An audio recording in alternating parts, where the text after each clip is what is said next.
Okay guys, welcome to session number 3 on list, and in this situation we are going to analyze how strings can also be determined, or kind of like an analogy for lists.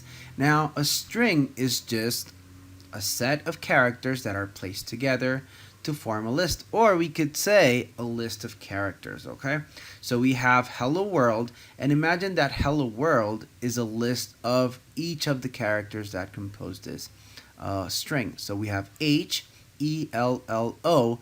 The space between the two words, it's also a character, so it has to be counted. And then we have WORLD. Okay, now the size or the length of this list would be each of the characters that we have. In this case, we have 1, 2, 3, 4, 5, 6, 7, 8, 9, 10. We have 11. So the characters in this string is 11, or the list of characters is 11. Every time that we create an application or a software where we have as an input strings, we always need to analyze the string. Sometimes we want to make all the characters capital case, sometimes we need to make all the characters lowercase, or we need to count the words in a string, or count the words in a phrase, or count the number of vowels, or count the number of consonants, or even look for portions of this word or a certain specific word in a paragraph or in a complete string. That's how these robots, these AI software work when they answer to questions, or they establish a conversation with the user. This is how it's done.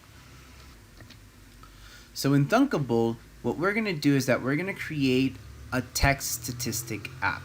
This app is very simple to develop. We are going to, you can stop the video and kind of like use this design to create your app. At the beginning, we're going to code it together, and you're going to need 1, 2, 3, 4, 5, 6, 7 labels.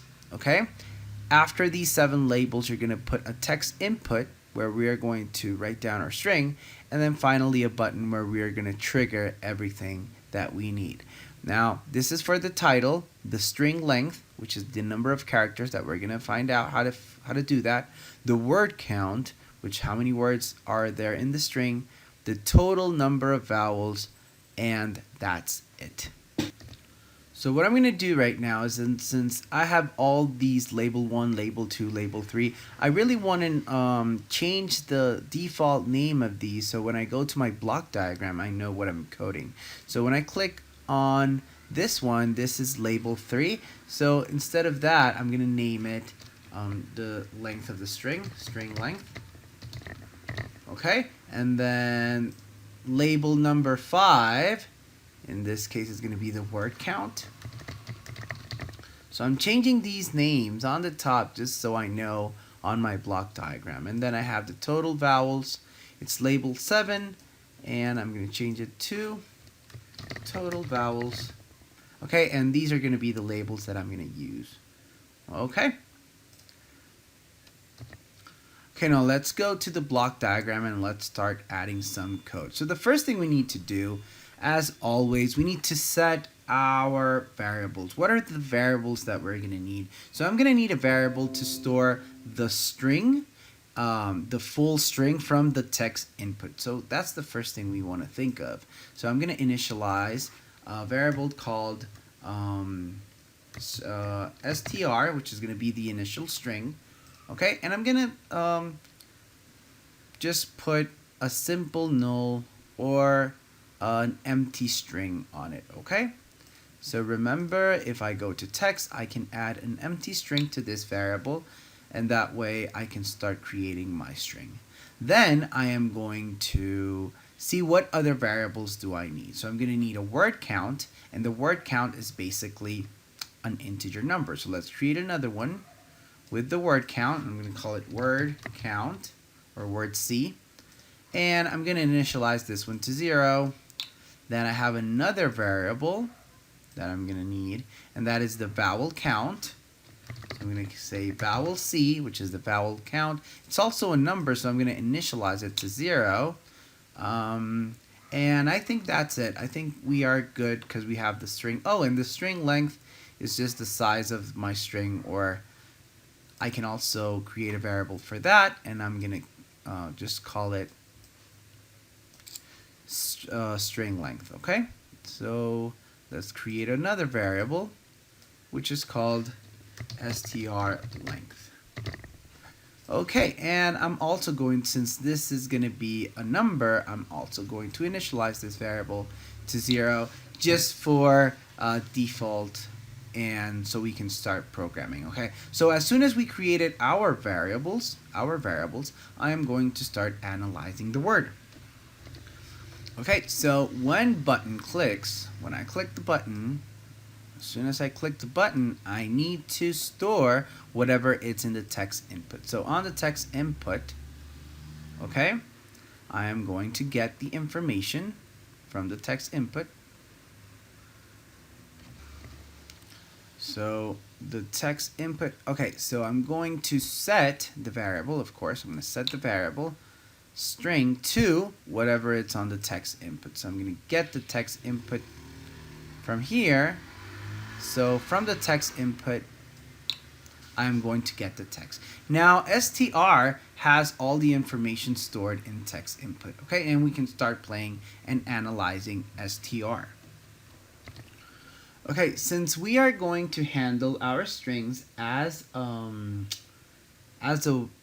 list, we are going to add another variable to make it a list, and we are going to create an empty list right here because we're going to play with it, okay? And here's going to be a list of words that my string will have, okay? So it's very simple. The first thing we got to do is go to list, like we have all our string, okay? And we're going to make a list. It's an option right here. It says make list from text. This is a very helpful tool, and we're going to store it in our list, okay? So I'm going to go to my variables, okay? And I'm going to look for my list, which is words. Sorry, I'm going to set it. I need to set words to, and I'm going to make a list from text. Make a list from text, and what is the text that I'm going to create? str. So I'm going to go to variables. I'm going to look for the variable, and with delimiter, and this is really important. Now, what is the character or delimiter that will make the difference or divide the words? Well, it's a space, so I'm going to use a space. Okay, so you can see I have a space right there. So I'm going to use the space as a delimiter in order to change the word or to count the words. Okay, now what we need to do is that all the words are separated or placed into the list words. I need to update the variable word count, because right now it's 0, and I need to know exactly what number of words. So I'm going to go to variables, and I'm going to update that variable. So I'm going to set word count to the length of the list words, okay? So remember, in order to do this, I need to go to list, and I need to find the length of, and the length of what list, okay? Or the length of the list that I need. And my list is words, so I'm going to look for words, and this is how I'm going to do it. So in summary, I am setting the word count to the length of the variable words, which is the list that I created. Okay. Right after this, I need to set the label that I'm using, which is the word count. And from this label, in order for me to see it in my app, I need to set text to word count. Okay. That way I can see it right away. Let's go to the design tab, and let's see if that portion of the code works. Okay. this portion, I'm going to say hello world, and I'm going to click on the button, and now my word count says 2. It's 2 words, right?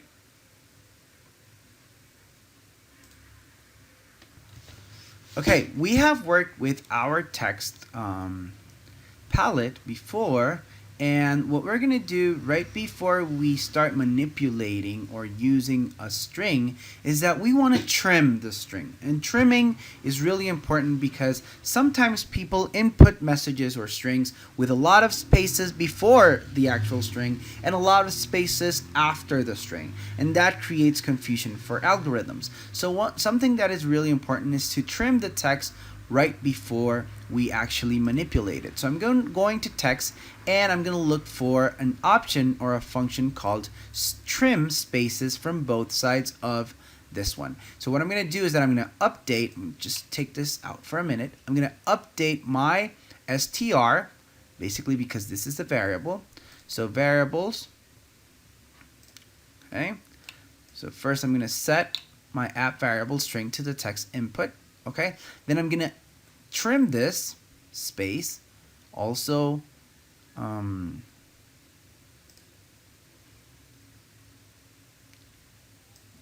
set str2, and I'm gonna trim both spaces of my str.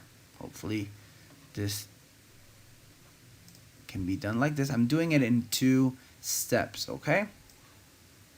Okay, then after I trim the spaces and I update my variable, now I took all the spaces from the beginning of the string and I took all the spaces from the end of the string. So I can click on both sides, take all the spaces from the left side, or take all the spaces from the right side. In this case, I'm trimming both sides before I actually do all this. Okay, I'm going to put this back, and then I am going to count how many characters are in my string. Remember, spaces are also characters, so we are also going to add, or we're going to find out how many characters. So I'm going to click on text, and I need to find the length of my string. Okay, now remember that the variable that stores this str length is this one. Okay, so I'm going to click on variables, and I'm going to set str length, which is my variable, to the length of the string. And the string, we have already used it before, and this is exactly what we're going to do. After we set the variable, what we need is to change the label. Every time, in order to see it in our design, we need to change the label. And in this case, it's a string length, and from string length, I'm going to set the text to my variable that I have it right here. Okay, and this is the second part, and let's see if it works. Click on design, let's go to preview, and let's see hello world. So we should have a word count of 2, and we have 11 characters in my text statistics. Okay, now you guys have a pretty interesting activity, because I'm not going to do everything for you guys, and basically it's 2 things. One is that we need this in functions. So the word count can be a function. So I'm going to create a function. Just do a function right here that is going to be called word count function. The word count function is going to store everything that I need for the word count. Okay? So basically is here I trim all the spaces, and I'm going to have words here, okay? And then I have the update of the word C, then I have the word count text, okay? To app variable word C, and then I have another function where I'm going to have the string length, okay? There's another function that is going to string length function. So this is the string length function, and I'm going to have these 2 things here. And what I'm going to do is that instead of having, and this is called abstraction, what things can be put into functions so the code is very organized, and we only have a couple of calls to the functions that we need. Okay, and this is kind of like a review of functions that we've done it before. Okay, and the last part, and this is not mandatory, this is just optional for the people that think that can do it, and you might need a little bit of research or just find out how can you count the vowels in a string. So you would have to create another function called count vowels function, and here you will add the things that you need to count the vowels. Okay, later on you just need to make some calls to count word function here, then string length function, and finally the count vowels function in order to make your app work completely. Okay guys, have a lot of fun with this app, and we have covered pretty much the basics and the portion of lists. Take care.